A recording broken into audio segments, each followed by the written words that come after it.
Siguro, kung mapera lang ako, siguro lahat ng mga tao, tinutulungan ko.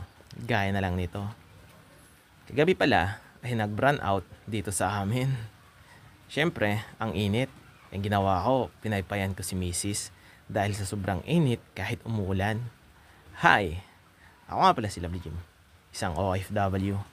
Mayaman na pala ako kaso pera na lang talaga ang kulang. Sa araw nga po palang ito, napuyat ako. Kagigising ko lang.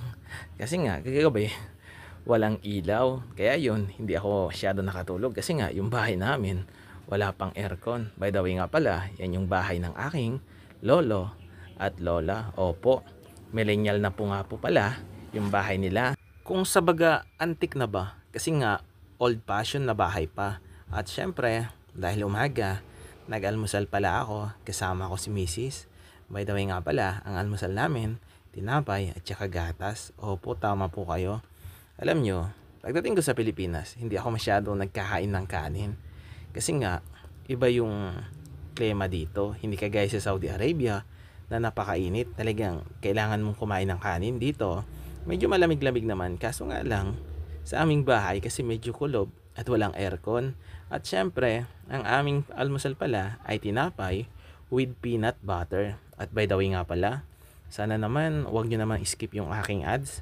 Kasi nga may paggagamitan ako sa perang kikitain ko dito sa aking pagbablog.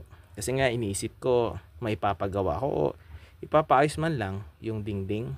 Kaya sana wag nyo skip yung aking mga ads para malaking tulong na rin ba kahit walang kwenta yung aking pagbablog. Alam ko marami namang Pilipinong mabait at naiintindihan yung mga sinasabi ko. At syempre, tara, kain tayo. Alam nyo, sa buhay, napakaiksi lang ang buhay. Kaya wag nating gawing komplikado at banatiliing peace of mind ba? Kasi mahirap yung, alam mo na, yung maraming iniisip, maraming kaaway.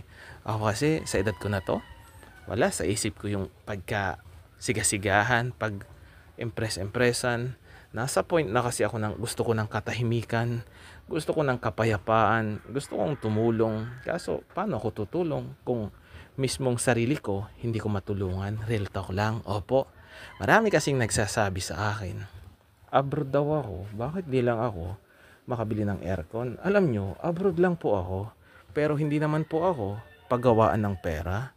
Abroad lang ako nagtatrabaho, hindi po ako ATM machine. Kaya nga po ako nag-vlog kasi nga may gusto akong patunayan at tulungan. Opo, tama po kayo. Hindi naman po ako nag-vlog para isipin nyo na mayaman ako o nagmamayabang kung anong ginagawa ko. Hindi po.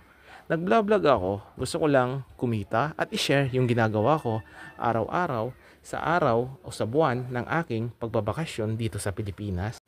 At dahil nandito ka sa aking video, please huwag mo nang skip yung aking ads. Maraming salamat. Bye-bye!